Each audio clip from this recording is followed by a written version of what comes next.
Radio Libertaire, la voix de la Fédération anarchiste, sans Dieu, sans maître, sans pub à Racaille, pour une émission consacrée à une certaine avant-garde russe, c'est pas toute l'avant-garde, c'est une partie de l'avant-garde, enfin ce qu'on croit être l'avant-garde. On n'est pas très pointu en ce qui concerne l'art russe, voilà. Qui sera une émission qui sera évidemment comme d'hab, enfin on espère, un regard en marge sur l'art, et une dénonciation des sales coups de la politique politicienne. Notre camarade Thierry et notre camarade Cécile viennent de se tirer, nous ont laissé la régie, c'est gentil. Mais une petite citation aussi habituelle, voilà, que le changement des saisons. Trop de morceaux de musique finissent trop longtemps après la fin. Et c'est signé Igor Fedorovitch Stravinsky, voilà, un immense musicien russe qui a vécu en France et qui est mort aux États-Unis. Il y en a beaucoup comme ça qui sont repartis là-bas. Bon, et puis on vous parlera donc au cours de cette émission de cette certaine avant-garde russe avec un artiste qui s'appelait Tatlin, un autre qui s'appelle Alexei von Joleski, et enfin un dernier qui s'appelle, et qui est mon préféré, Jean Pougny. Ben Jean Pougny, c'est pas son nom. Jean, c'est pas son prénom russe, mais les prénoms russes, hein. Déjà pour Fedorovitch, j'ai du mal, donc je vous épargnerai ma diction pénible. Voilà, bonjour tout le monde. Je rappelle le numéro du studio, le 01 43 71 89 40 pour nous joindre. Donc pendant les pauses musicales ou à la fin de l'émission. Oui, pour vous parler dans le presse-papier de la semaine d'une petite fille de 2 mois qui connaîtra pas tout ce que Pierre Perret lui promettait dans cette chanson à son petit loup, c'est-à-dire qu'elle ne connaîtra pas les pays exotiques, elle ne connaîtra pas l'amour, etc. Puisqu'elle est morte d'après l'hôpital de la mort subite du nouveau-né à 2 mois, voilà, mais seulement Francesca est une petite Rome, et à ce titre, le maire d'une ville de l'Essonne, Champlan, ou je sais pas un nom comme ça, quoi, un nom de Pébourg évidemment, a refusé de son enterrement dans le cimetière où ses parents, du village pourri où ses parents habitent, dans un bidonville. Ils habitent pas non, ni dans un logement social, dans un bidonville, voilà. Ce sont des Roms, évidemment, les Roms, ils ne peuvent vivre que dans des bidonvilles. Ils aiment ça, ils aiment les bidonvilles, et particulièrement les bidonvilles qui sont sur des décharges publiques, voilà. Alors, la petite Francesca est morte, et le maire, pour se justifier de cet acte non seulement raciste, xénophobe, tout ce que vous voulez, mais odieux parce que c'est une petite fille, voilà, a prétexté que ses parents payaient pas d'impôts au village. Comment des Roms qui vivent sur une décharge peuvent payer des impôts?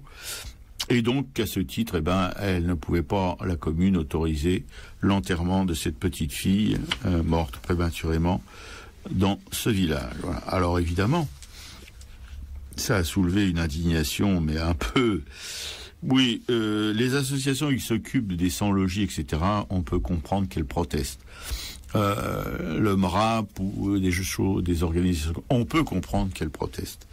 Mais que des politiques tels que Valls, par exemple, protestent, alors que quand il était ministre de l'Intérieur, il n'a pas été vraiment tendre avec les Roms, ni dans ses propos, ni dans ses actes. Ça s'appelle un manque de pudeur insoutenable, mais est-ce que les politiques savent ce que c'est que la pudeur? J'ai comme un gros doute. Voilà. Alors il y a pas mal évidemment de gens de la trempe de Monsieur Valls qui sont montés au créneau avec des casseroles au cul énormes à propos justement de ce qu'ils ont pu dire ou penser des Roms ou infliger aux Roms. Une minorité évidemment dans ce pays, mais la France n'aime pas les minorités. C'est bien connu. Autrement ça se saurait. Voilà. Malgré que encore une fois les politiques, ces faux culs notoire, patenté, n'arrête pas de monter au créneau pour nous dire que oui, la France est la France est un pays d'accueil, que voilà, on intègre évidemment depuis très longtemps tous les miséreux de la terre. Oui, on les intègre pas parce que ils s'accrochent, les miséreux de la terre, à ce pays, parce que bon, pour eux, c'est une question de vie ou de mort, voilà. Si certainement ils pouvaient aller ailleurs où on les accueille mieux, je pense qu'ils partiraient tout de suite. Bon, eh bien voilà, tout ça, c'est pas la première mort d'un bébé, hein. Vous savez qu'il y en avait eu un aussi, c'était à la gare du Nord, je crois, ou la gare de l'Est, je sais pas. Un petit bébé qui était mort de froid, là, par contre, dans les bras de sa mère. Je pense que c'est de froid, ou peut-être aussi de la mort subite du nouveau-né. La mort subite du nouveau-né en plein air, dans les bras de sa mère dans une gare, je veux dire, c'est pas franchement, on peut pas dire, quoi. Je suis pas vraiment au point là-dessus, enfin sur cette deuxième mort d'un bébé, mais en tout cas il y a eu une deuxième mort de bébé Rome, voilà, comme c'est un hasard ou une coïncidence malheureuse. Bon, on peut redire ça comme ça, voilà. Alors, je sais que c'est une voix qui ne sera écoutée que par quelques-uns d'entre vous, évidemment. On n'a pas ici la prétention de couvrir le territoire, en tout cas ses habitants, qui sont bien contents, qui digèrent les fêtes de fin d'année, voilà, à coups de tisane et de potions digestives, pour se remettre évidemment des excès de bouffe, des excès de pinard, de ces Noël et ce jour de l'an, voilà. C'est pour ça que dans cette émission, on ne souhaite pas la bonne année à nos auditeurs, on s'en excuse même pas, parce que ça serait un peu faux cul de souhaiter une bonne année pour une année qui va être peut-être pire que la dernière. C'est un cynisme éhonté, alors on laisse ça aux politiques. Voilà. Eux, par contre, ils ont aucun souci pour vous souhaiter pour vous faire des vœux pourris. Voilà, c'est encore comme leur promesse électorale. Voilà, c'est quand on est capable de dire aux gens qu'on va faire pour eux, on va créer pour eux des lendemains qui chantent, comme l'a fait le camarade, plus camarade d'ailleurs, à la tête de cet État et tous ces ministres, députés, etc., voilà. Gauche-droite, même combat, aurait dit le camarade Duclos, c'est blanc-bonnet et bonnet blanc. Bon, ça n'a jamais été aussi vrai qu'aujourd'hui pour nos formations politiques. Voilà, j'arrête là, mais un dithyrambe, parce que bon, j'ai tout à fait conscience de la vanité de mes propos. Voilà, alors de mon côté, j'ai une info que j'ai trouvée sur le site de Reporter. Voilà, donc quand les Américains partent en dig-dig, on peut assister au pire et à l'inimaginable. Donc voici la dernière trouvaille des militants anti-écolos. C'est une pratique qui fait fureur aux États-Unis. Ces militants anti-écolos trafiquent leurs pick-up. Les pick-up, ce sont leurs sortes de camionnettes qui ont un plateau ouvert à l'arrière et ils leur font cracher une épaisse fumée noire. Une fumée qu'ils lâchent sur les piétons, sur les cyclistes et sur les véhicules hybrides ou électriques. Et leur objectif, c'est faire connaître leur détestation d'Obama et de sa politique verte, ainsi que leur détestation des environnementalistes. Les politiciens conservateurs, c'est-à-dire républicains, clament ainsi leur négationnisme climatique et refusent de voter les lois limitant l'usage du charbon dans le mix énergétique des États-Unis, au prétexte de la défense de l'emploi et des profits des grandes compagnies. Et sur le terrain, dans des États comme l'Idaho ou l'Arizona, la partie donc la plus arriérée de leurs troupes d'extrême droite a trouvé ce moyen spectaculaire de revendication. Donc ils pratiquent le rolling coal ou le coal rolling, autrement dit le charbon roulant. Donc ces anti-écolos trafiquent leur pick-up, moyennement en plus un petit pactole, ils rajoutent des roues surdimensionnées, le pot d'échappement vertical, ils trafiquent le moteur. Et une pratique qui a vraiment du succès. Elle est vantée sur les réseaux Facebook et Instagram. YouTube diffuse aussi des vidéos qui sont très populaires, qui ont beaucoup de vues, et des sites sont spécialisés dans les conseils, et des commerçants vendent des kits prêts à installer.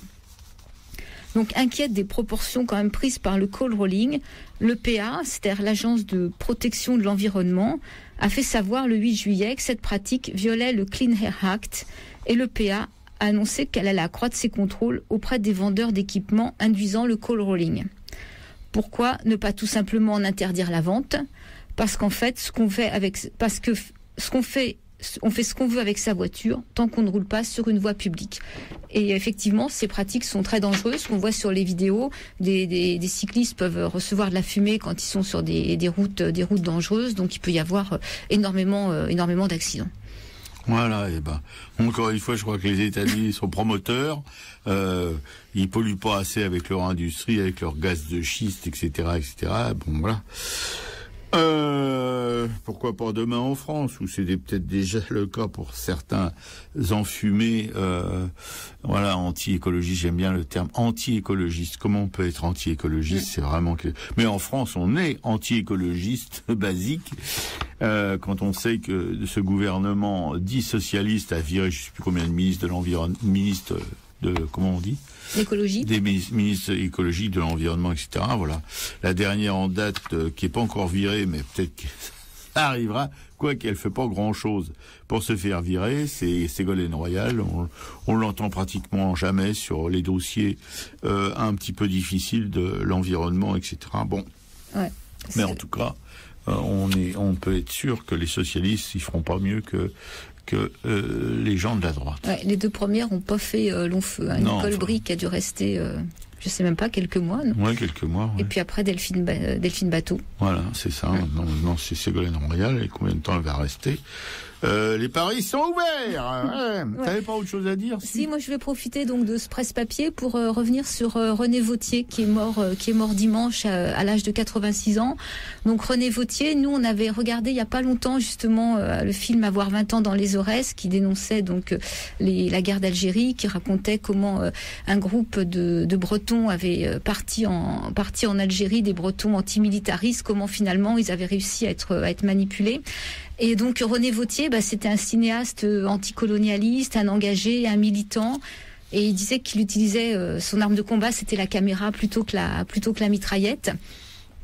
Et il était dans tous les combats. Il était breton. Et moi j'ai revu récemment il y avait l'histoire d'un homme est mort. Un homme est mort, c'est un film qu'il a fait qui durait 10 minutes et qui racontait le combat à Brest en avril 1950 quand il y a eu des grèves sur les ouvriers du bâtiment qui demandaient des augmentations, une grève qui avait été soutenue par les dockers, par les travailleurs algériens aussi. Et un homme avait été tué lors de ces manifestations et René Vauthier justement avait été interpellé par la CGT pour faire un petit film d'une dizaine de minutes qui présentait tout ça. Donc on voit dans cette BD comment ils filment tous les événements et comment avec deux militants CGT ils vont le soir présenter ce film sur une camionnette sur laquelle ils mettent un drap blanc et en fait le film il passe plusieurs nuits à le présenter. Et à la 150e représentation, le film part en morceaux. En fait, il y a plus le support. Et dessus, René Vauthier avait mis le poème de Paul Éluard, Un homme est mort, qui était un poème au départ en hommage à Gabriel Péry. Et là, la personne qui était morte, le militant s'appelait Édouard Mazet. Donc en fait, il transcrit en parlant d'Édouard Mazet. Donc c'est un très très beau poème. Et après un soir, René Vauthier a une extinction de voix, donc c'est un de ses compagnons militants de la CGT qui reprend le texte et qui le transforme avec son cœur. Et cette bande va être aussi enregistrée jusqu'à ce que finalement ce poème de Paul Éluard, enfin René Vauthier après un journaliste vient le voir pour qu'il rencontre Paul Éluard. Donc il y a une séance à l'Élysée qui est un peu pompeuse. René Vauthier part en courant avec le magnéto et la voix de Petit Zef là qui avait clamé ce poème et tout se casse. Donc en fait de toute cette histoire il ne reste rien. Et Chris et Bernard Davodo ont fait donc cette BD je crois en 2005 et donc c'est le seul souvenir que René Vauthier il pensait plus avoir un souvenir quelconque de cet épisode. Et là voilà il y a cette BD qui raconte toute cette histoire, tout ce petit film de 10 minutes qui a disparu mais qui a été vu 150 fois par tous ces travailleurs, par tous ces gens qui étaient en grève en fait. Ouais, oui, c'est magnifique. Mais il est décédé ou il est décédé, Vauthier? Il est décédé dimanche à l'âge de 86. C'est là que va à l'enterrement, non? Ah non, il est décédé ce dimanche et c'est vrai que c'était quelqu'un d'extraordinaire. Oui, bien sûr, oui. qui a fait de la prison. Il avait fait un film Afrique 50, donc dans les années 50, un film qui a été interdit pendant 40 ans, à la suite duquel il a fait 1 an de prison, il a fait des grèves de la faim. Donc il a été très tôt anticolonialiste. Mais cette histoire de grève à Brest, là, des ouvriers, les ouvriers du bâtiment. Du bâtiment, c'est extraordinaire, quoi. Piquet-Cou me racontait la BD ce matin en venant dans le métro, et je veux dire, j'avais du mal à retenir mes larmes. Hein. Je suis une vraie midinette en plus. Non, parce que c'est vraiment de voir comment des ouvriers du bâtiment à Brest, ils ont pu entraîner derrière eux tous les corps de métier de Brest en plus, dans les manifestations monstres, etc., parce qu'il y avait un gréviste qui avait été tué par balle par la police. Ouais, à cette époque-là, on hésitait pas. Voilà, maintenant on lance des grenades qui tuent aussi bien que les balles, mais à cette époque-là, on n'avait pas ces grenades-là et on tirait carrément avec les fusils. Quoi. En fait, la manifestation qui était prévue avait été autorisée et on fait faire marche arrière au maire de la commune, donc qui fait un écrit qui va être antidaté et la manifestation du coup devient interdite. Donc quand les manifestants arrivent, il y a la police qui arrive de toutes parts et là carrément effectivement ils n'hésitent pas, ils tirent sur les manifestants. Donc il y a cet homme Édouard Mazet qui meurt d'une balle en pleine tête. Voilà, en pleine tête. Voilà. Un hasard évidemment, comme la grenade, c'est un hasard. Voilà. Eh ben avec toutes ces bonnes nouvelles pour ce début d'année, vous pouvez comprendre qu'on vous la souhaite pas bonne. Et on va passer à la suite avec. Je vais mettre une petite chanson. Ouais. Hein?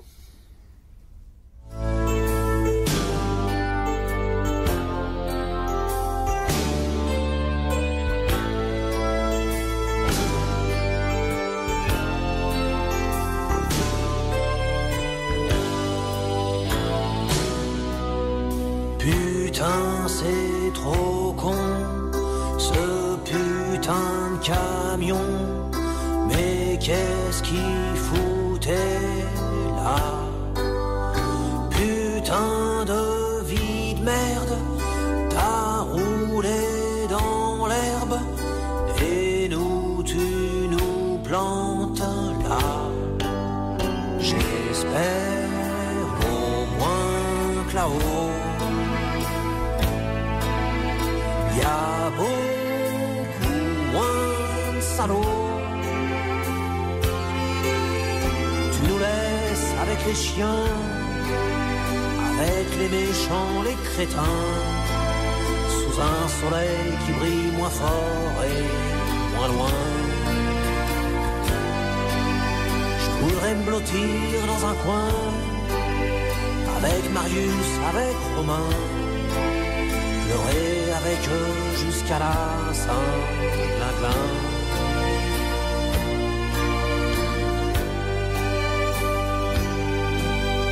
Putain, j'ai la rage contre ce virage et contre ce jour-là où tu t'es vautré, dire que c'était l'été. Dans ma tête il fait froid. J'espère au moins que là-haut t'as acheté un vélo. Lolita a plus de parrain, nous on n'a plus notre meilleur copain. T'étais un clown mais t'étais pas un pantin. Enfoiré, on t'aimait bien, maintenant on est tous orphelins. Putain de camion, putain de destin, tiens, ça craint. Enfoiré, on t'aimait bien, maintenant on est tous orphelins. Putain de camion, putain de destin, tiens, ça craint.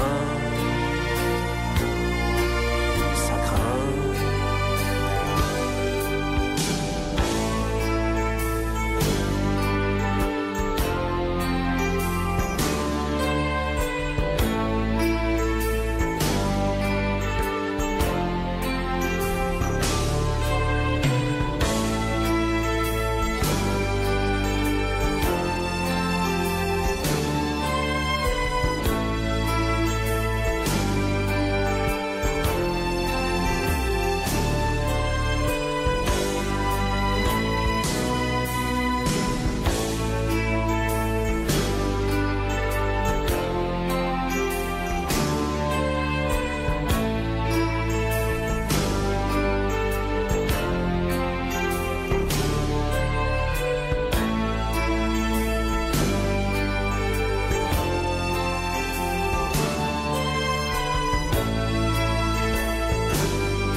Voilà, c'était Renaud qui interprétait Putain de camion. Oui, on peut comprendre quand on sait que son meilleur pote, Coluche, a été tué par un camion, et que personnellement, moi-même, à personne, j'ai failli l'être aussi, un camion qui me collait au cul sur une petite route de campagne, et ben, je pouvais pas aller rouler plus vite, je pouvais pas... Qu'est-ce que vous voulez que je fasse? Il n'y avait pas de bas-côté, rien. Et il me klaxonnait, tout ça. Alors à un moment, je me suis dit, bon, je vais ralentir, pour qu'il puisse me dépasser.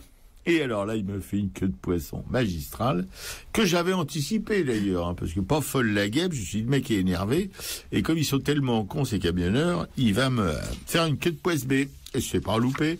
Et puis, il y avait une aire de stationnement miraculeuse pour lui, il s'arrête, en espérant que j'allais m'arrêter aussi, parce qu'il descend de son camion. Alors je suis passé devant le camion, et je lui ai fait un pas très sympathique bras d'honneur. Voilà, et après je me suis planqué en prenant des petites routes détournées pour pas qu'il me rattrape encore une fois, et que ce coup-ci, il m'envoie vraiment valdinguer dans le fossé. Voilà, c'est comment sont ces abrutis. Je dis pas que tous les routiers sont comme ça, mais bon, j'ai pu, au cours de mes pérégrinations routières, m'apercevoir qu'ils étaient quand même assez craignos. Voilà, bah oui, c'est sur Radio Libertaire, hein, la voix de la Fédération Anarchie, sans Dieu, sans mettre, sans pub, Ararakaya, pour vous causer dans le poste d'une certaine avant-garde russe.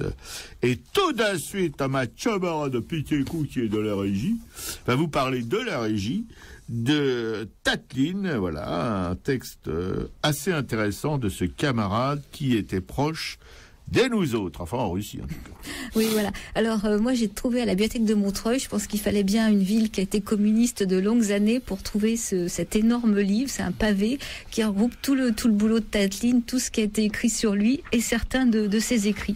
C'est donc là que j'ai extrait juste 2 petits paragraphes de textes qu'il a écrits. Donc le premier a été écrit en 1914 et il s'appelle « Organisons une société artistique d'un type nouveau ». Oh bah dites donc, elle. Mon ambition, mon rêve suprême a toujours été de trouver une issue à la situation actuelle, infiniment affligeante de la réalité artistique, et d'assister à la naissance de nouvelles conditions dans la vie artistique, en rassemblant dans une famille solidaire et basée sur le respect mutuel les artistes de toutes les tendances, la base étant l'appartenance commune au même art. Celui qui sait que parmi les refusés du jury, 40% se sont retrouvés exclus de la vie artistique, ne s'étonnera pas en voyant l'ambiance désespérée et impatiente qui règne parmi les artistes. C'est ce qui se passe aujourd'hui, ma chère camarade. On est en plein dedans, encore une fois. Voilà, c'est une situation malsaine et nous devons déployer tous nos efforts pour la supprimer. Il est de notre devoir de lancer un appel ferme à tous les représentants de la profession artistique en vue de l'union, et je crois que les premiers à souhaiter la conciliation seront ceux qui ont été réprouvés et qui aujourd'hui sont surtout accusés de mécontentement et de rébellion contre tous. Le deuxième texte, donc, est un texte qui a été écrit en 1918 et qui est une réponse à l'auteur de la lettre aux futuristes. Donc, étant donné que depuis mon enfance, je ne me suis occupée que de l'art qui parle aux yeux, je vous demande par avance de m'excuser pour ma façon de parler que je n'ai pas eu le temps jusqu'ici de bien perfectionner. Je suis d'accord avec vous sur le fait que les futuristes se préoccupent vraiment beaucoup trop du monde des cafés et des différentes sortes de broderies des empereurs et des dames de la cour. L'explication de ceci, je la vois dans le fait que si nous prenons la clairvoyance artistique parfaite pour une unité, alors les futuristes ont perdu les 3/5 de cette clairvoyance. Depuis 1912, j'attire l'attention de mes collègues sur le perfectionnement de l'œil. Avec la création de mes reliefs entre guillemets en coin ou centrés de type plus élevé, j'ai déblayé le terrain d'un bon nombre de ces ismes superflus qu'il faut considérer comme un mal chronique de l'art moderne. Je compte sur la création d'un atelier de réparation artistique bien équipé, dans lequel on pourrait assurer l'entretien convenable du mécanisme mental de l'artiste. Je fais appel à tous mes collègues pour qu'ils passent la porte que je leur désignerai du renversement du vieux monde afin que leur esprit puisse ainsi entamer le chemin de l'anarchisme. Voilà, c'était donc écrit en 1918 et c'était un extrait d'une revue qui s'appelle Anarchia, dans le numéro 27 de cette revue. Voilà, quand je vous disais que c'était un compagnon de route. Et ces textes qui datent quand même de près d'un siècle, eh bien, je crois que ils sont toujours, et plus que jamais, comment dirais-je, prémonitoire. En tout cas, c'est ce qui se passe vraiment aujourd'hui, en tout cas dans ce pays, voilà, où si vous voulez, sont exclus du champ artistique, non plus 40% des artistes, mais la quasi-totalité, sauf les institutionnels de l'art contemporain, qui se gavent toutes les subventions du ministère de la Culture, voilà, tous les lieux d'expo, les galeries, bref, voilà. Et alors, combien sont-ils ces artistes contemporains? Ce serait intéressant de le savoir, mais par rapport entre 50 000 et 100 000, disons 50 000 en tout cas, 40 000, allez, 40 000 artistes en tout cas qui payent leur cotisation sociale, je dois dire que sur ces 40 000, c'est 40 000 crevards, hein. Voilà, il faut bien le dire. En tout cas, qui sont complètement ignorés, non seulement des institutions, mais des galeries, de tous les réseaux, voilà, qui peuvent concourir à l'épanouissement de l'artiste. Merci beaucoup, mon camarade Taklin, d'avoir pensé à tout ça un siècle avant. Mais depuis, tes idées n'ont pas, franchement, révolutionné le microcosme artistique, en tout cas hexagonal. Hein. On peut pas le dire, mais peut-être que le rappel de toutes tes prémonitions, enfin de ce que tu constatais déjà à l'époque où tu vivais, où tu étais toi-même un artiste, peut-être que, bon, avec cette émission, ça a commencé à semer quelques grainettes qui vont germer et qui vont faire des belles plantes pour un avenir pas trop éloigné. Hein. Mais enfin, c'est comme la politique, comme ce que nous prédisent nos politiciens, on fait pas trop d'espoir pour que ça change si tôt.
C'était un extrait d'une sonata for cello et piano de Prokofiev.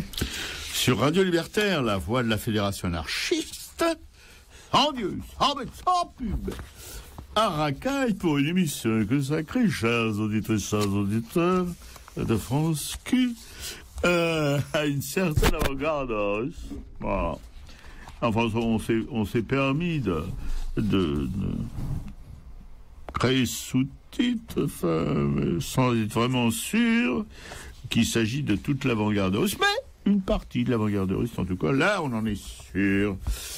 Et je vais donc, c'est mon tour de garde, vous parler là tout de suite d'un artiste russe, donc, qui a fréquenté beaucoup de choses, beaucoup de courants en tout cas. Alexei von Jawlensky. Ça s'écrit Jawlensky. Voilà, je vous répète, je vous épelle le nom parce que je suis pas du tout sûr de ma prononciation, et s'il y a des russophones parmi vous, ils pourraient me corriger. Voilà. Alors, qui c'est ce gonze-là, Alexei von Jawlensky, qui est né en mars 1864 à Torjok, c'est dans l'Empire russe, et qui l'a glissé le 15 mars 1941 à Wiesbaden, en Allemagne. Eh ben, c'est un peintre russe qu'on pourrait dire expressionniste. Ah, voilà. Bon, je vous fais le curriculum ou la biographie. Il est né dans une famille de la petite noblesse militaire, le pauvre mec. Il a étudié à l'école des cadets de Moscou, c'est une académie militaire, hein, comme tout le monde le sait. Et pour la première fois, regardez l'expo de peinture. Voilà, l'exposition mondiale, événement qui va bouleverser sa vie. Et il commence à barbouiller et visite également la galerie Tretiakov, une galerie très connue à cette époque-là en Russie. Voilà. Bon, je vous passe, il est nommé lieutenant en poste à Moscou. Il fréquente les artistes et les collectionneurs. Ça stimule son intérêt pour la peinture. Il fait des paysages de la steppe tartare. Et il obtient son transfert pour Saint-Pétersbourg, où se trouve l'Académie impériale des beaux-arts, dont il suit l'écho, évidemment. Voilà. Alors, ce von Alexei, mais je sais pas pourquoi il s'appelle von. Von, c'est allemand. C'est marrant pour un russe. Voilà. Ah oui, non, mais parce que il est bon, pourtant il est né en Russie. Parents russes. En 1890, il rencontre Ilya Repin, un grand peintre russe réaliste et romantique de cette époque épique. Et bon, une élève de ce peintre, fille de général, commanda la forteresse Pierre-et-Paul, et qui a déjà un certain nom comme peintre, hein, malgré qu'il commandait la forteresse Pierre-et-Paul. Il faut dire que c'est une prison réputée. Voilà. Donc, s'il était peintre, il doit avoir des mœurs assez douces. Enfin, on peut l'espérer, en tout cas. Et alors, il est invité dans la propriété. Papa, il rencontre Hélène Neznakomova, qui va devenir sa gerce en 1922, après lui avoir donné un fils, Andreas. Voilà. Bon, il part pour Munich, sur les cours d'Anton Asbé. Il rencontre Kandinsky, qui a quitté la Russie lui aussi. Peu après son retour à Munich, sa production picturale alors est essentiellement des natures mortes. Dans les années 1900, il travaille à Carantec en Bretagne. Vous voyez, mais les mecs, ils n'arrêtaient pas. Hein. Faut dire que pour aller de Saint-Pétersbourg à Carantec en Bretagne, hein, il faut quand même le faire. Mais ils étaient tous comme ça. Quand on parlait de Soutine, c'est pareil. Lui, pourtant, il était d'une famille de crevards, mais il était venu de son petit shtetl, là, de je sais pas où, en Biélorussie. Il était venu jusqu'à Paris. Hein. C'est des mecs, il y en a beaucoup comme ça qui sont venus, qui ont fait le voyage. Maintenant, perso, en tout cas, je me dis que j'irai jamais me faire chier à Moscou. Hein. Mais on avait parlé de Brancusi qui était venu à pied aussi. Oui, bah là, le Roumanie, lui, c'est encore mieux. Oui, à Pince de Roumanie, voilà. Ah ben bon.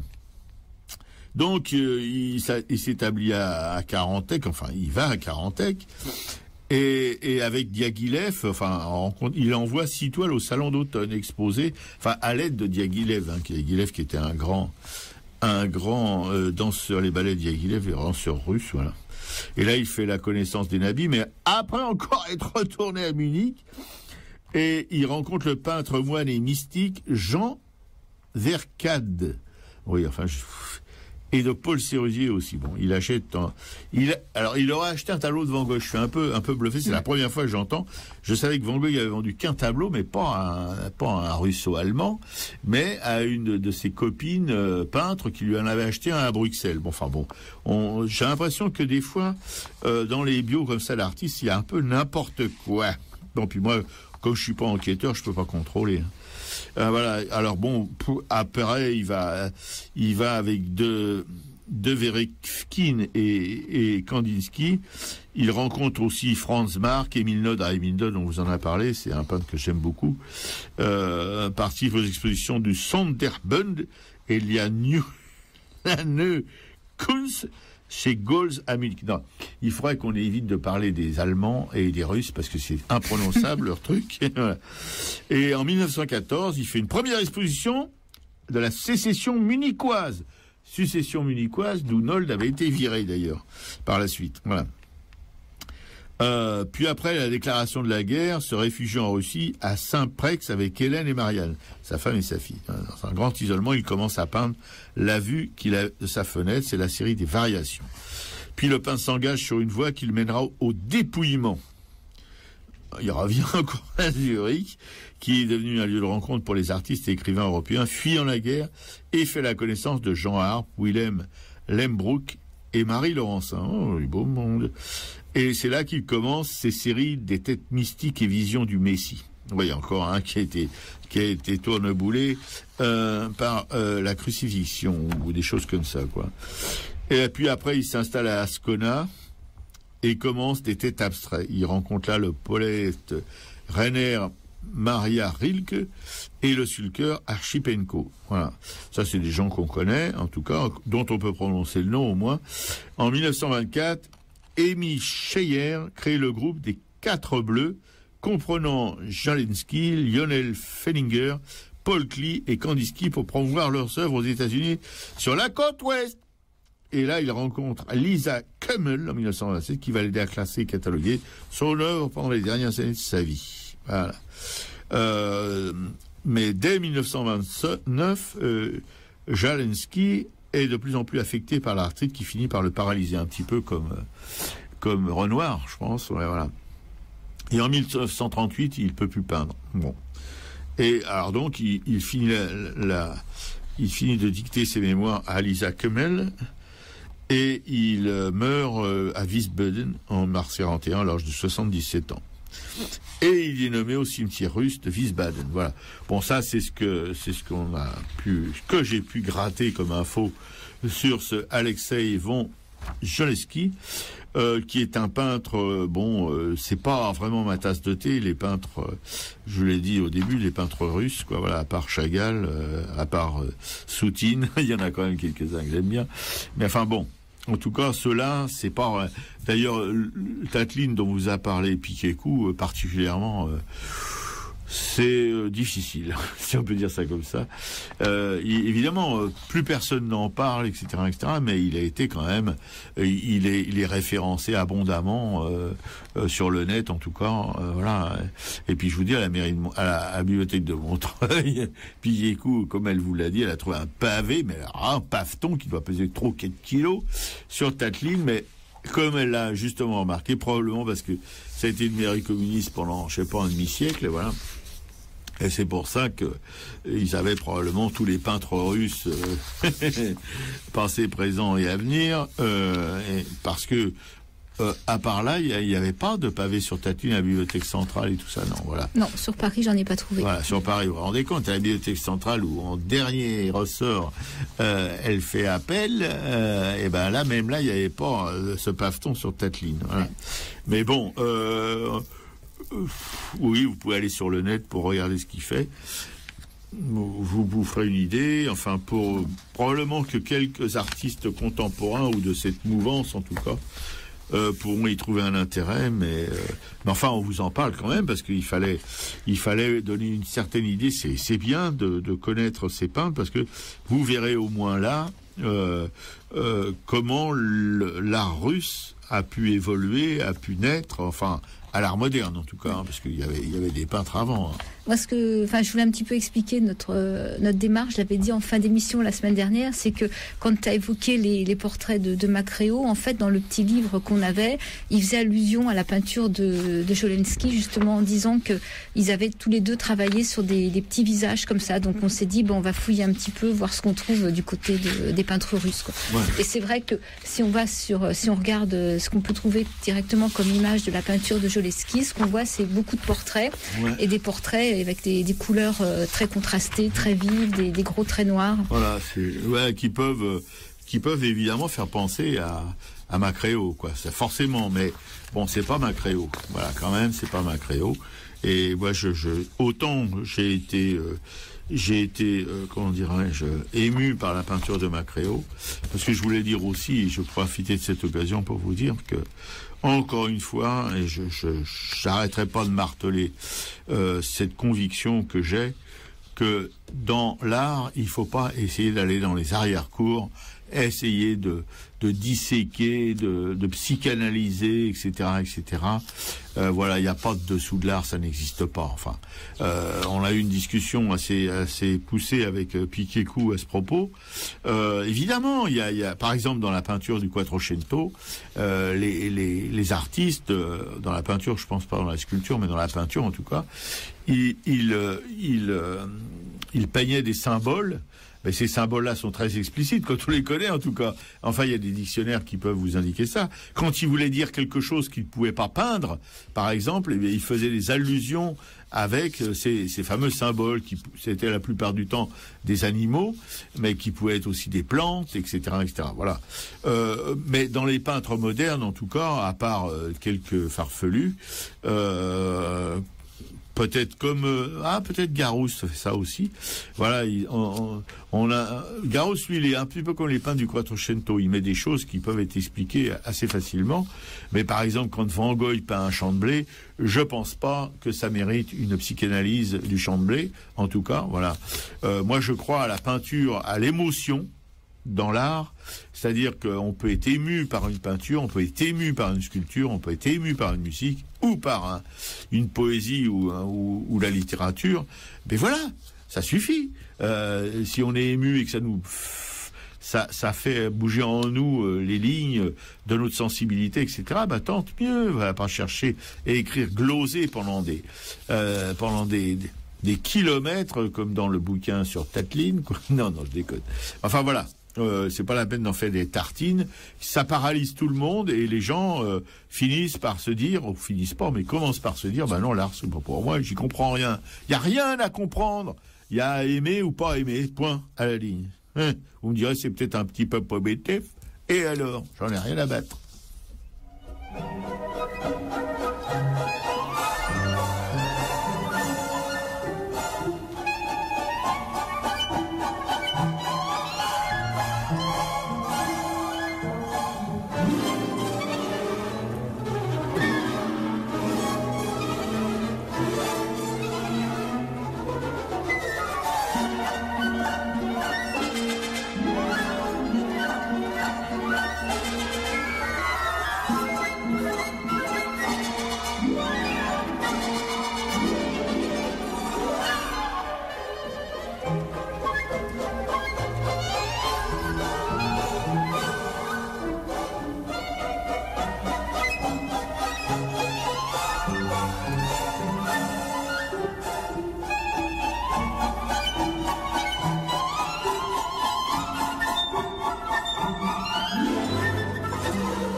C'était la danse de l'oiseau de feu, la partie finale de Stravinsky.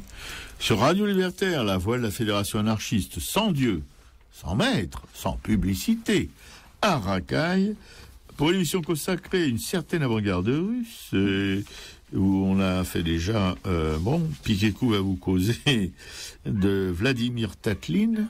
Ah oui, encore, oui, ben non. Et alors, elle va pousser un petit peu le bouchon pour que vous puissiez vraiment l'appréhender. Et après, je vous parlerai de Jean Pougny, mon préféré. Ouais, moi je vais revenir quand même un peu sur sa vie, parce que il y a quand même quelque chose qu'on aime bien faire dans cette émission, c'est comme de retrouver des gens qui ont été connus, très connus à une époque et qui sont quasiment oubliés. Donc Tatlin, justement, rentre dans cette catégorie. Donc c'est un artiste quand même hors du commun, parce qu'il il était peintre, il était dessinateur, il était musicien. C'est le premier illustrateur de Maïakovski. Il a été créateur de costumes et de décors au théâtre pendant 23 ans, avec une passion toute particulière pour le vaisseau fantôme de Wagner. Il est auteur d'un projet d'architecture audacieux qui est mentionné quand même dans tous les ouvrages d'architecture moderne. Il était père d'une machine volante originale. Il a été créateur et dessinateur d'objets utilitaires modernes, comme des vêtements de travail ou des chaises, au design en avance sur son époque. Voilà. Donc Tatlin, né en 1885 à Kharkov. Il est ukrainien. Son père est ingénieur en mécanique et sa mère poétesse. À 13 ans, il est orphelin. À 14, il s'embarque comme mousse sur un voilier et passe ainsi une grande partie de sa jeunesse en mer et découvre bon nombre de pays, la Syrie, la Turquie, le Liban. Il dessine déjà très jeune. Il s'intéresse à la peinture populaire et la peinture d'icônes. Et il dessine et il peint lorsqu'il est en mer ou même entre deux voyages. Ensuite, il s'inscrit à l'école professionnelle des arts de Penza, puis à celle de Moscou. Et il expose ses premières peintures, dont le thème est puisé dans toutes ses images de voyage. C'est également un très bon accordéoniste qui aime bien jouer des airs populaires et ce qui lui permet aussi de gagner sa vie.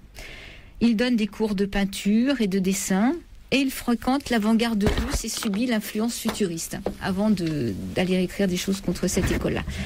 Il vient donc aussi à Paris avec l'idée de rencontrer Picasso, à qui il propose de se faire engager comme assistant, ce qui lui permettrait de rester à Paris.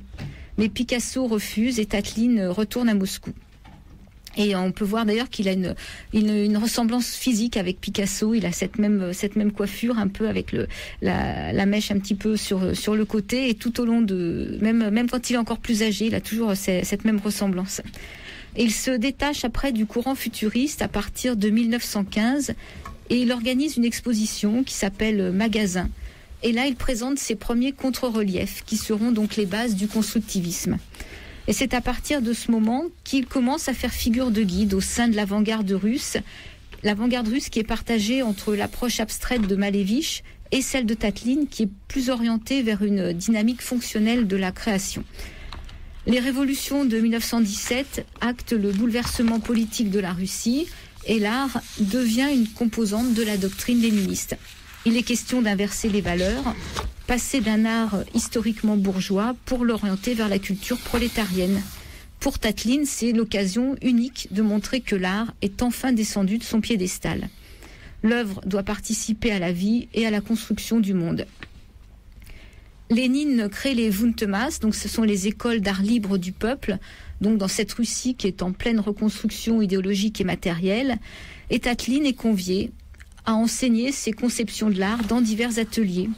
Donc il commence à élaborer une approche purement fonctionnelle et utilitaire de la création.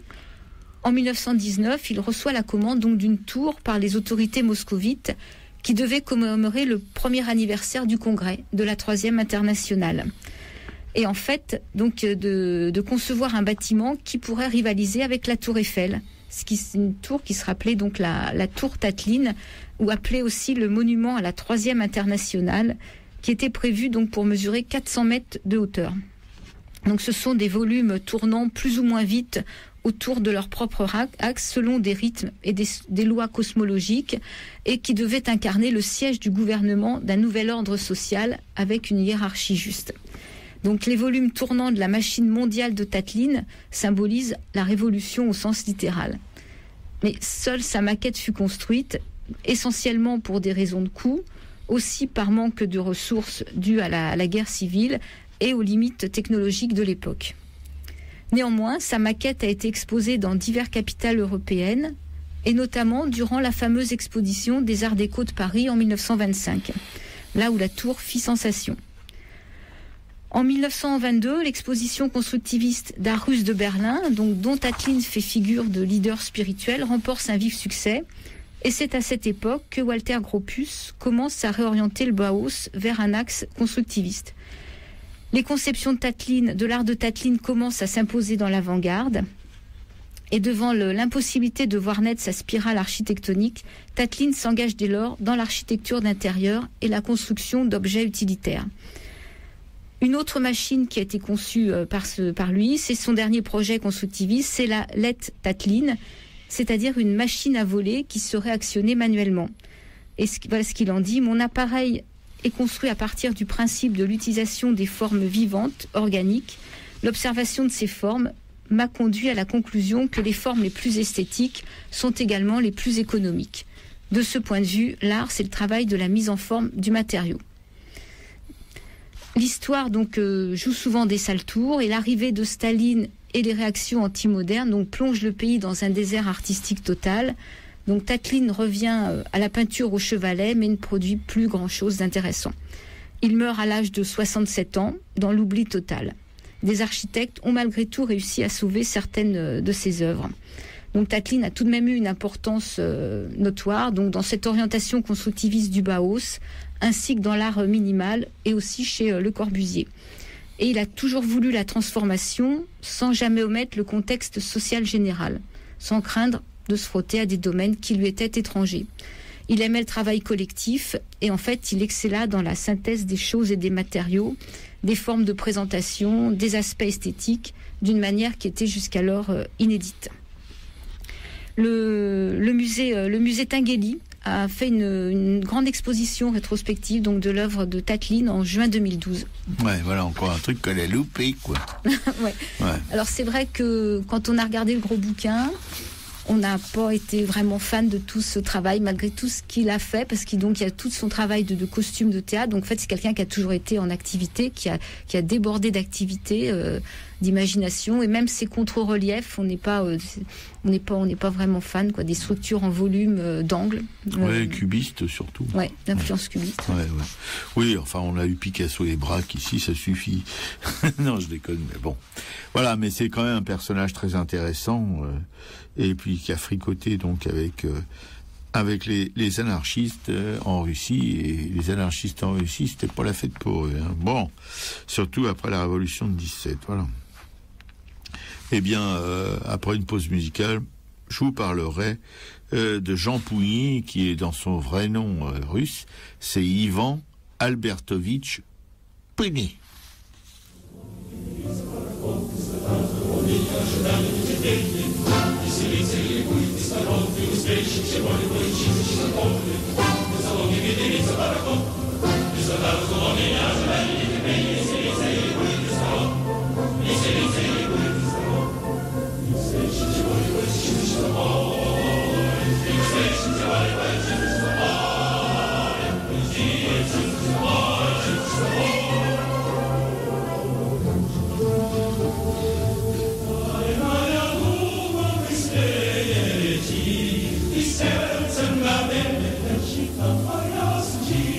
Come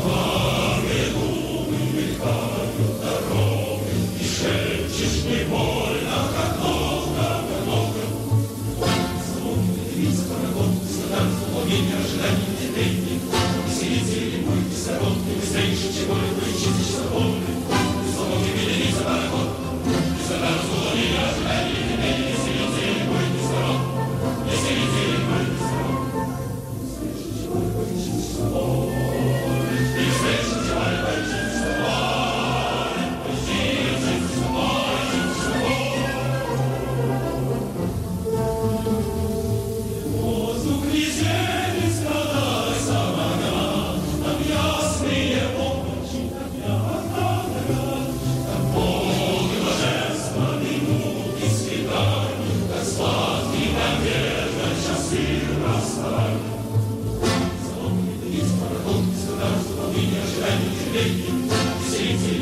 C'était le chant du voyageur interprété par les chœurs de l'Armée Rouge. Sur Radio Libertaire, la voix de la Fédération anarchiste, sans Dieu, sans maître et sans pub. À Racaille, pour une émission consacrée à une certaine avant-garde russe. Et tout de suite, je vous cause de Jean Pougny. Ça, c'est son nom francisé, Pougny, P-O-U-G-N-Y. Mais son nom russe, c'est Ivan Albertovitch Puni, P-U-N-I. Voilà. Il est né en 92 à Kyokala. On ne veut pas dire que ce soit pas exotique, hein. Une province de Saint-Pétersbourg. Et il est mort à Paris en décembre 56, à l'âge de 64 ans. C'est donc, on peut le considérer que c'est un peintre franco-russe. Elle est pas mal celle-là, hein, je suis fort quand même. La famille, en tout cas de Jean Pougny, est d'origine italienne. Il est un petit-fils du compositeur César Pugny, P-U-G-N-I déjà, voilà.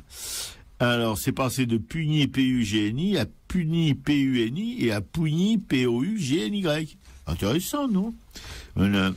Dans les années, enfin non, pas dans les années, en 1910, c'est son premier séjour à Paris, et c'est là qu'il découvre Paul Cézanne, le fauvisme et le cubisme, et expose au Salon des Indépendants.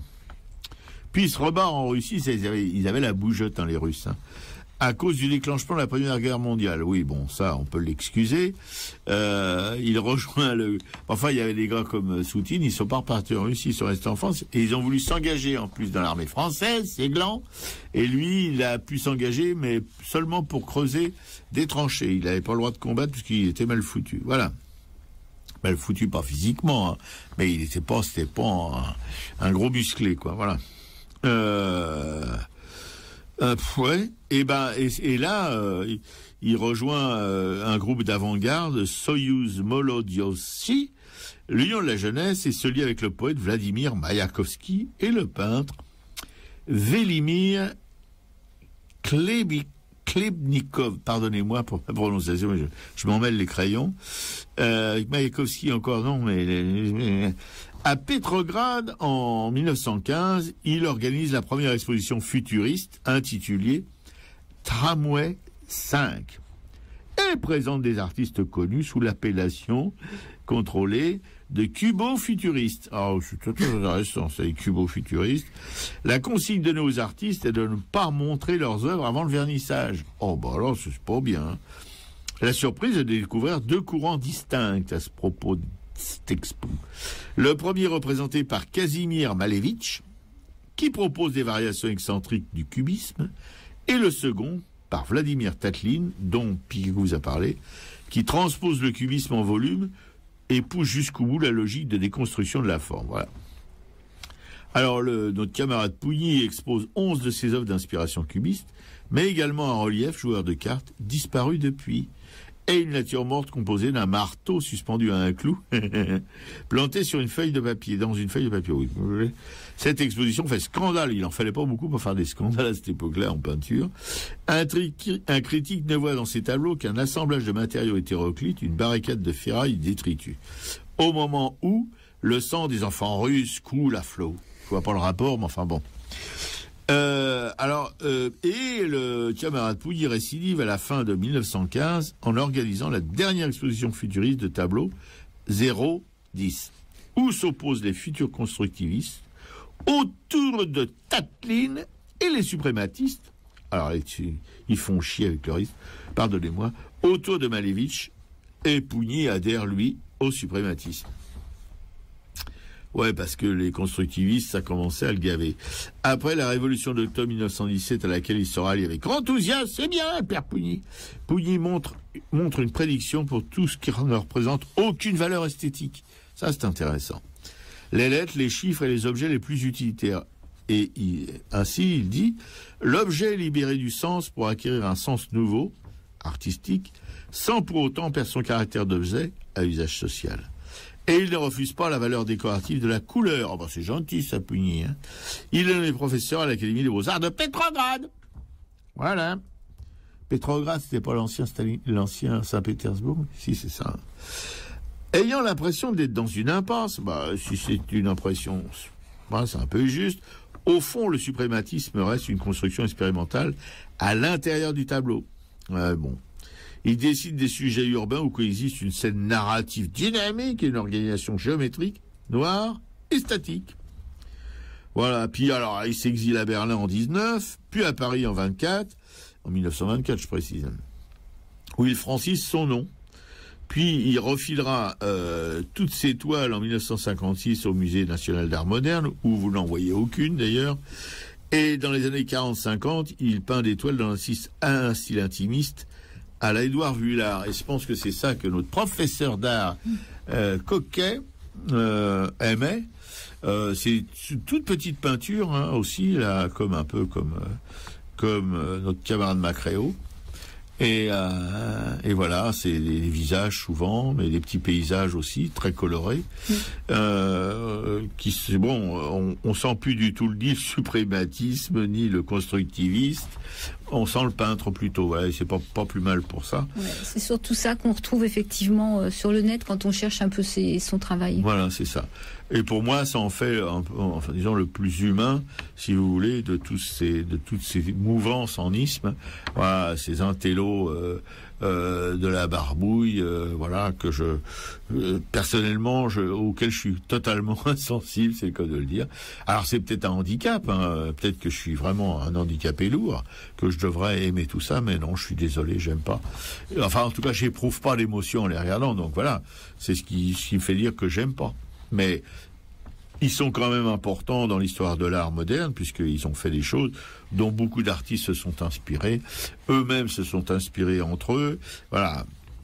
C'est un moment de l'art moderne, russe en tout cas, mais comme il y a beaucoup d'artistes russes comme Pouilly qui sont venus se réfugier en France, ils n'ont pas tous eu le même destin. Il y en a qui sont devenus célèbres, Pouilly complètement ignoré maintenant, mais d'autres qui sont restés très très célèbres. On va pas encore vous les reciter.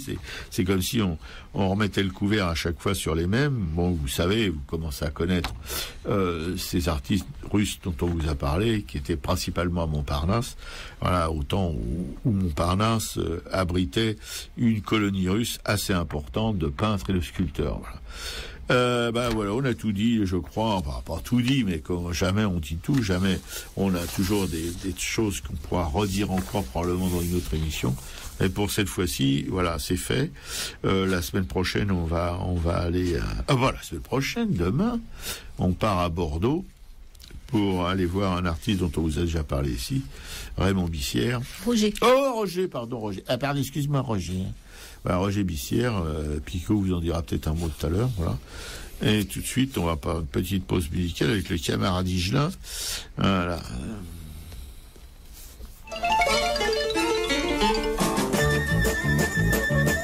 L'air slave, j'ai l'air slave. Je suis né à Ville-d'Avray, mes parents étaient bien français. Ma mère s'appelait Jeanne et mon père Victor. Moi je m'appelle Igor.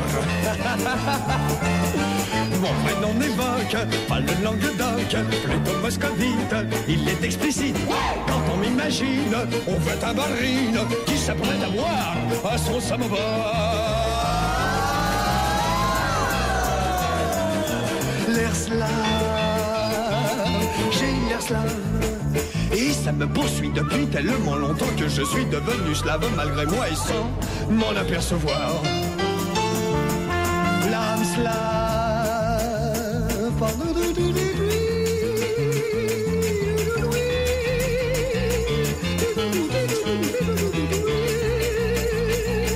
j'ai l'air slave.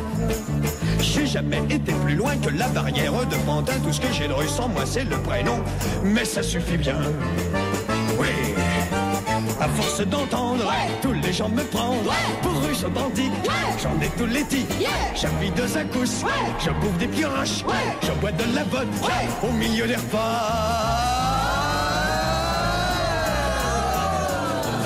L'âme slave, j'ai l'âme slave. Je suis tellement influencé par mon prénom qu'à toutes les fenêtres de la maison je viens de faire mettre des rideaux de fer. Mais je les laisse ouverts, j'ai l'âme slave. C'était Jacques Higelin qui interprétait l'âme slave. Vous êtes sur Radio Libertaire, la voix de la Fédération anarchiste, sans Dieu, sans mettre sans pub, à Racaille. à Racaille pour une émission qui était consacrée à un certain regard sur l'avant-garde russe. Non, une certaine avant-garde russe, pardon. Je mélange tout encore une fois. Ça commence à devenir grave, hein, la maison de retraite Maguette. Bon. Un auditeur nous téléphone en ce moment, mais malheureusement, c'est pas la pause musicale et on ne peut pas répondre. Désolé, camarade. Non, je répondrai quand tu attaqueras les œuvres de l'AFA. Eh bien, tout de suite, nous allons parler des expositions et après des œuvres de l'AFA. Voilà. Dans les expos, en fait, concernant Jean Pougny, j'ai trouvé une galerie qui était, alors pour nos auditeurs qui seraient sur la Croisette à Cannes, ouais. Il y a une galerie qui s'appelle la galerie Michel Charpentier qui possède un fonds d'œuvres de Jean Pougny. Oui, ça sera plutôt pour les auditeurs cannois, quoi, parce que je pense pas qu'il y ait des auditeurs parisiens qui puissent aller à Cannes. Ou alors on sait jamais, de passage à Cannes. Et sinon, l'autre expo qu'on a retenu, effectivement, c'est pas en relation avec les peintres russes, ce sera plutôt en relation avec l'émission de la semaine prochaine, donc sur Roger Bissière. C'est une exposition qui s'appelle Figure à part, qui est à la Galerie des Beaux-Arts de Bordeaux jusqu'au 15 février 2015. Et apparemment une grosse rétrospective de l'œuvre de Roger Bissière. Il y a 150 œuvres, je crois. Ouais, c'est possible, que j'ai découvert par hasard. C'est pareil, toujours à la bibliothèque de Montreuil. Et ça nous a donné envie d'aller plus loin. C'est un peintre qui a commencé plus dans le figuratif, qui a une longue période sans travail, qui est parti dans le centre de la France s'occuper de ses vaches, et qui a repris après, qui a fait de l'abstraction. Et son travail d'abstrait est très intéressant. Merci la bibliothèque de Montreuil. Hein. Sans la bibliothèque de Montreuil, on serait mal. Bien, et tout de suite les œuvres de l'AFA. Donc, si l'auditeur veut rappeler, il peut maintenant. Bon, les œuvres de l'AFA, dont les éditions du Monde Libertaire, la petite maison d'édition du Monde Libertaire, pour un bouquin intitulé Anarchisme, violence et non-violence. Une petite anthologie de la révolution non-violente chez les principaux précurseurs et théoriciens de l'anarchisme.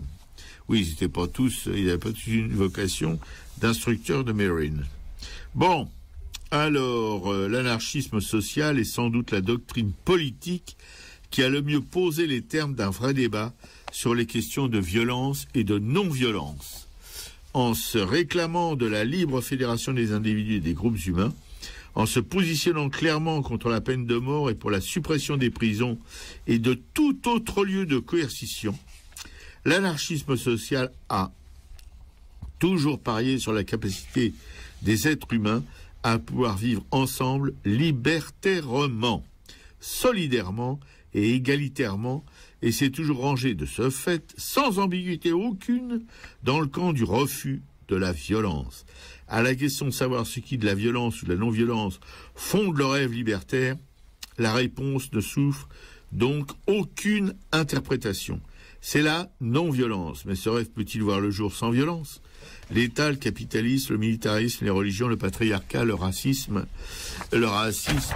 et le sexisme, le fascisme, encore des trucs en isme, le totalitarisme, le productivisme, le scientisme, voilà, tout ça c'est des ismes, et vous voyez, c'est pas affecté à des trucs très excitants, et qui sont au cœur du pourquoi et du comment des oppressions et des exploitations, qui génèrent depuis toujours les 100 000 et une petites et grandes violences politiques, économiques, sociales, culturelles de notre quotidien.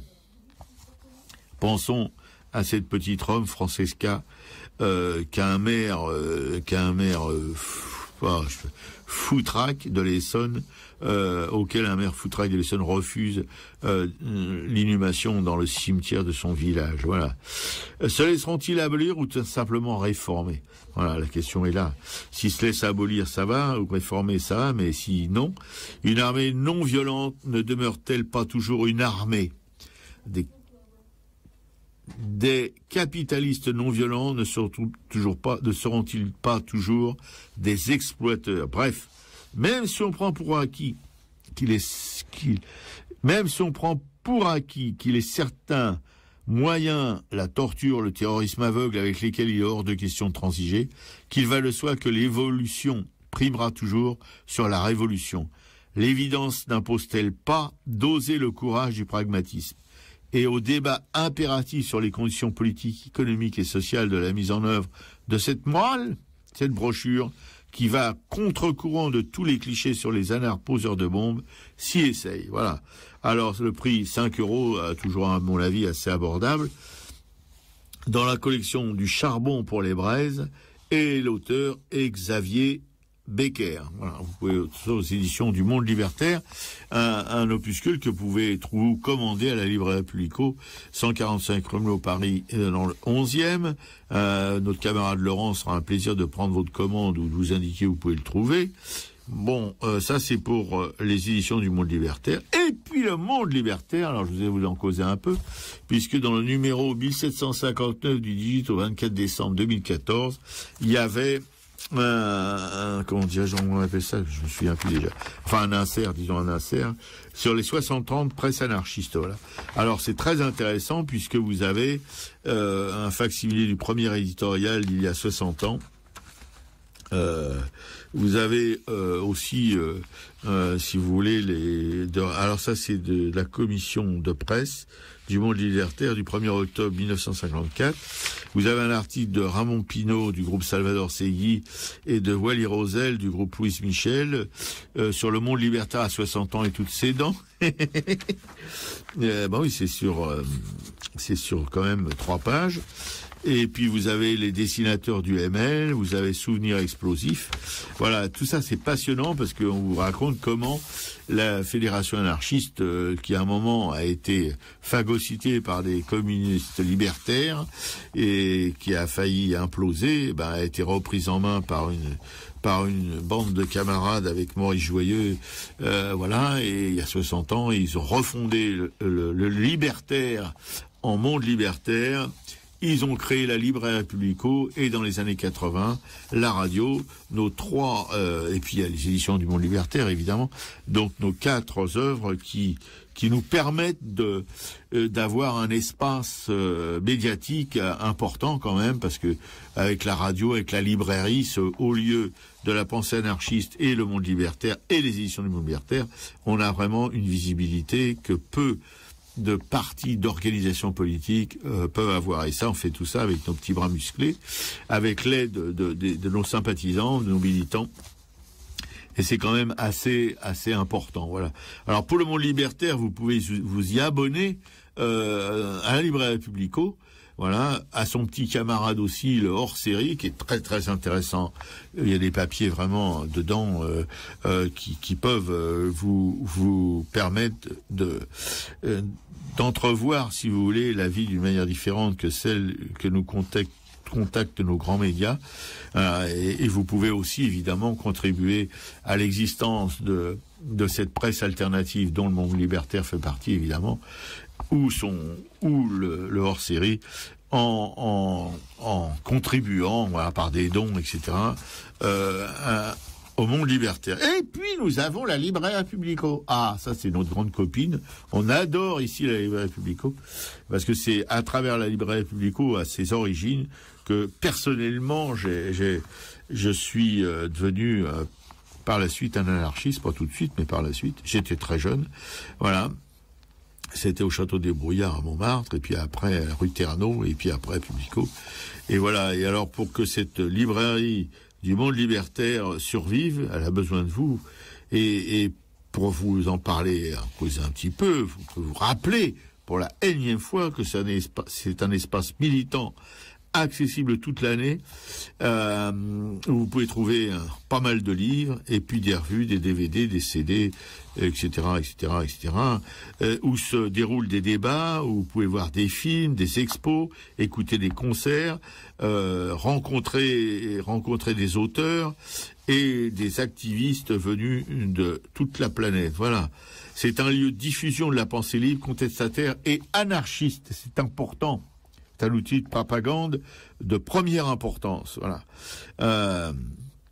Aussi des ouvrages grâce à la diffusion par correspondance et par le net, etc. Vous pouvez commander des ouvrages. Et c'est un porte-voix, évidemment, du mouvement d'émancipation. Je dirais des mouvements d'émancipation que nous devons protéger. On doit le protéger particulièrement de la crise, parce qu'il y a les frais postaux qui augmentent, les poches vides des camarades, voilà. C'est l'éternel refrain des petites structures qui sont en marge des grands médias, des grands blabla, des grandes messes, etc., qui n'ont aucune subvention et qui doivent pourtant continuer à vivre. Et nous comptons évidemment sur vous,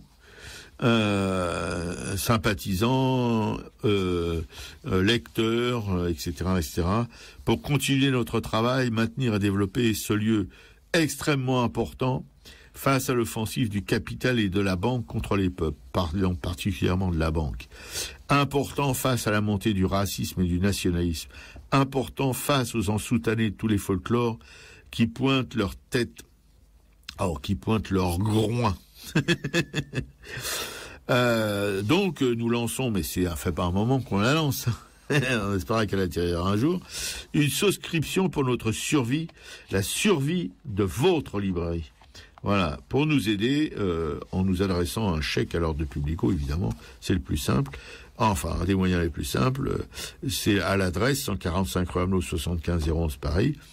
Ou alors des espèces, là où vous allez carrément voir notre camarade Laurent, le permanent, qui se démène comme on dit dans le langage populaire, comme un beau diable, voilà, pour que cette librairie ait une existence et soit toujours prête à diffuser nos idées, à vous recevoir, etc., etc.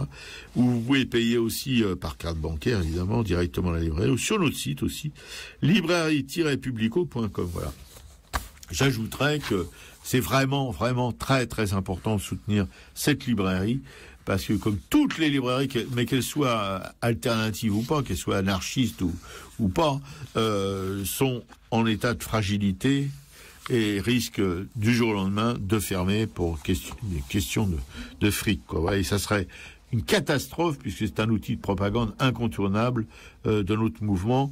Beaucoup de gens se retrouvent là et découvrent là, si vous voulez, nos idées. Voilà, comme ils les découvrent avec le Monde Libertaire, comme il les découvre avec les éditions du Monde Libertaire, comme il les découvre avec Radio Libertaire, dont je vous parle maintenant, que vous écoutez en ce moment. Voilà, Radio Libertaire qui aussi a vraiment besoin de votre soutien, de votre écoute d'abord, évidemment.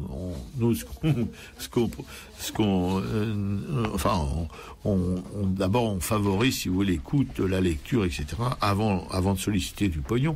Mais on en a besoin. Vous savez bien que l'argent aujourd'hui, plus que jamais, surtout pour les gens comme nous, c'est vraiment le moyen de s'en sortir, parce que une radio comme celle-ci, avec une régie, il y a deux régies, parce qu'il y a le studio A, le studio B, coûte très cher d'entretien, de maintenance, voilà.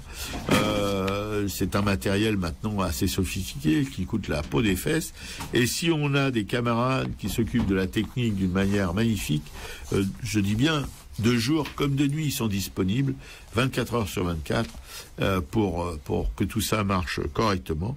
Et bien voilà, vous comprendrez que si vous voulez qu'on continue à émettre, eh ben il faut, si vous le pouvez, évidemment, c'est pas, on va pas vous excommunier si vous n'avez pas de thunes, hein, ce qui est le cas de la plupart d'entre nous.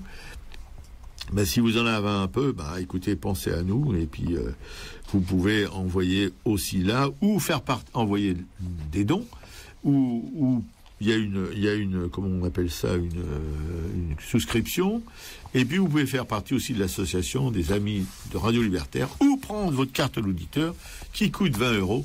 Toujours à la librairie Publico auprès de notre camarade Laurent. Vous voyez, il est multipasse, notre camarade Laurent. Voilà, il s'occupe de beaucoup de choses, mais c'est un vrai militant anard. Et oui. Oui, Robert. Florence a bien fait de téléphoner parce qu'on oubliait de préciser que la librairie est fermée toute la semaine. Donc, ne vous précipitez pas cette semaine pour prendre vos cartes d'auditeur. Oui, merci à Florence qui est responsable en quelque sorte de la librairie Publico. De nous avoir avertis, voilà, elle suit les affaires de près, et c'est vraiment nécessaire quand on est à la responsabilité d'un tel lieu d'être toujours présent. Donc Laurence, on a retransmis ton message, et on te remercie encore pour tout le boulot que tu fais pour la librairie avec Laurent et avec tous les administrateurs de la librairie. Et puis, bon, bah, j'ai fini avec Radio Libertaire, je crois, j'ai tout dit. Voilà, vous pouvez donc nous écouter encore plus. Tous les jours, le midi, le matin, les soirs et même la nuit, hein. Et puis on va s'arrêter là. Je vais vous dire ciao, les camarades auditrices, auditeurs, et à la semaine prochaine, si vous le voulez bien. Et tout de suite, Piquet-Cou qui est au téléphone va revenir à la régie pour vous passer la musique de fin d'émission.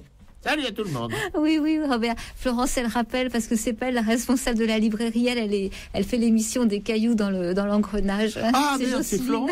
Ah oui. Ah bah attends, écoute Florence, je suis désolé. Non, j'ai confondu avec parce que Jocelyne participe à son émission. Jocelyne, ouais. Je confondais avec Jocelyne. Mais t'avais pas encore fait de bourde, Robert, depuis le début de l'émission, ça manquait, fallait bien que ça pétille un peu quand même autrement. Merci Piquet-Cou de me rappeler que je fais des bêtises habituellement. Ah non, mais on les attend tes bêtises. Et là, tu te rends compte, les auditeurs à 28, ils n'avaient pas encore pointé de bêtises, ils disaient mince, il a oublié. Non, mais soyez pas déçus, il y en aura toujours une sur le plateau. Hein. Pas d'inquiétude pour ça. Voilà, donc on termine avec Paco Ibanez, Aposia et Smerma Carcade Futura. Et la semaine prochaine, on fait une émission sur Roger Bissière. Et un auditeur téléphonait tout à l'heure pour me parler d'un écrivain qui s'appelle François Augiras, qui a écrit sur Bissière, en fait. Ah ouais? Voilà. Alors j'ai cherché, mais apparemment le bouquin. Oui, je crois que dans les bouquins qu'on a, il y a des textes de lui. Voilà, donc on va regarder ça de plus près, puis on va essayer de faire quelque chose de bien. Justement, cet auditeur me disait qu'il adorait Augiras et Bissière. Bon, merci à cet auditeur qui nous écoute, lui au moins. Voilà, moi je fais un petit coucou à ma copine que je pourrais pas voir aujourd'hui. Je suis un petit peu déçue, mais je pense très fort à elle.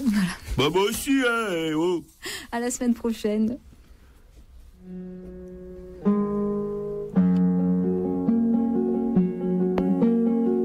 Cuando ya nada se espera personalmente saltante, más se palpita y se sigue más acá de la conciencia, fieramente existiendo, ciegamente afirmando, como un pulso que golpea las tinieblas, que golpea las tinieblas. Cuando se miran de frente los vertiginosos ojos claros de la muerte, se dicen las verdades, las bárbaras, terribles, amorosas crueldades, amorosas crueldades. Poesía para el pobre, poesía necesaria como el pan de cada día, como el aire que exigimos 13 veces por minuto para ser y en tanto somos, dar un sí que glorifica. Porque vivimos a golpes, porque apenas si nos dejan decir que somos quien somos. Nuestros cantares no pueden ser sin pecado un adorno. Estamos tocando el fondo, estamos tocando el fondo. Maldigo la poesía concebida como un lujo cultural por los neutrales, que lavándose las manos se desentienden y evaden. Maldigo la poesía de quien no toma partido, partido hasta mancharse. Hago mía las faltas, siento en mí a cuánto sufren y canto respirando. Cante, cante, cantando más allá de mis penas personales. Me ensancho, me ensancho. Quiero daros vida, provocar nuevos actos y calculo por eso con técnica que puedo. Me siento un ingeniero del verso y un obrero que trabaja con otros a España en sus aceros. No es una poesía gota a gota pensada, no es un bello producto, no es un fruto perfecto.